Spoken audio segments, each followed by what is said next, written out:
I really don't have the words to describe it, Bev. It's been one of the probably the most stunning and traumatic experiences of my professional and, as it turns out, personal life as well. It was, I feel kind of numb about it. I have friends who are trapped, friends who are texting me and saying, well, that's one war over, another one is yet to begin. I've got friends in Kabul who are asking me here in London if I can help them find a safe place to stay, a safe house.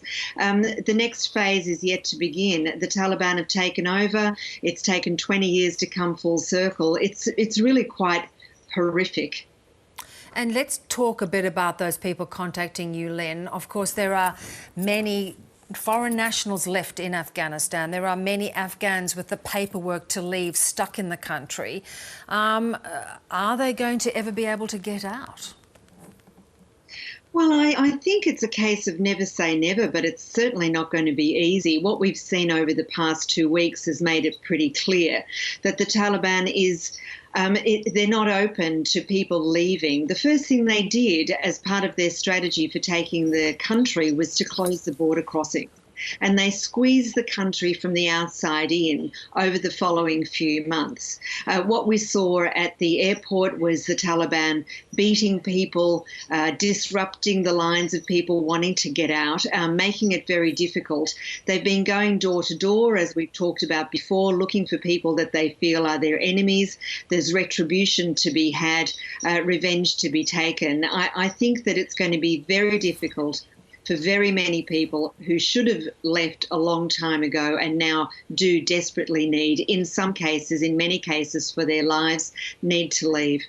Lynne, you talk of this ongoing, reporting and sort of hearing about these door-to-door activities seeking retribution. Yet the Taliban is holding an assembly right now talking about creating a government for the future, for the people.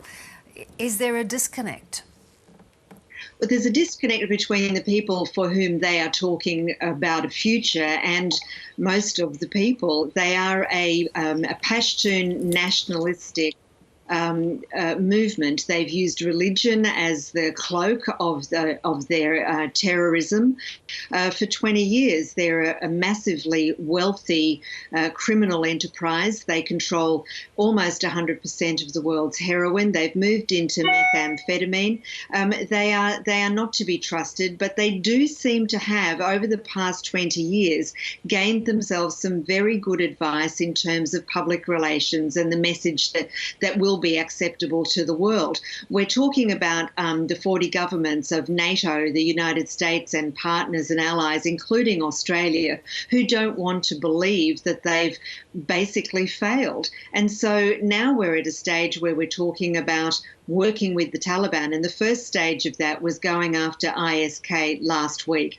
Now, Taliban contacts told me within the first week of their regime, their new regime, their latest regime, that ISK was going to be the first target. Lo and behold, they get the United States to do the first step in their dirty work, and everybody's now talking about working closely with the Taliban to wipe out ISK. It's really shameful. It's like the last 20 years didn't happen. We've suddenly got a new partner on the block. Aren't we lucky? And it is extraordinary when you put it in those terms. And of course, it's critical because the security of the country is going to be so important for the future of Afghans. What chances do the Taliban have of doing that? Oh, well, they've all got guns. Now they've got a massive armed arsenal that they picked up from the Americans. The Americans, as we've talked about before, trained and armed the Afghan military, Air Force, special forces. And so all of that material has been left behind for the Taliban. So, what don't they have? They can do security. It's how they do security and for what purposes they do that security that's going to be the big question. People who aren't Pashtuns, who aren't Taliban supporters, who are ethnic minorities like Hazaras, Uzbeks, Tajiks, they're all in danger for their lives. Anybody who was a proponent and advocate of human rights, women's rights, co-education, for instance, these are the people who are in very great danger. And Pakistan is saying the formation of a government is imminent. But over the last weeks, there's been no banking. There's been very difficult access to food supplies. Where does the restoring of calm, services, running hospitals, running roads, running governments begin? Well, yeah, indeed. It's a really good question. And for 2 weeks, as you say, people haven't had access to cash, let alone food. Prices have been going through the roof for food, for fuel. People have been left in a complete vacuum. So if you imagine a city like, let's say, Melbourne, 5-7 million people, suddenly everything stops.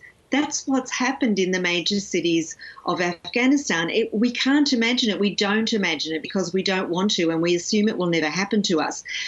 38 million Afghans also assumed that it wouldn't happen to them, and yet it has. People are going to be hungry. They're not going to get health services. The people who provide those, largely women who are nurses and doctors these days, teachers, for instance, they're being forced out of their jobs. So how are they going to provide the very basic services of governance is a question that hasn't been answered. Let's see what rolls out. I have no confidence, and very many of the Afghan people I know who are still in Afghanistan are also deeply lacking in any confidence that this is going to happen. Lynne, we do so appreciate hearing your analysis because I know how close to the story you are. Thank you so much.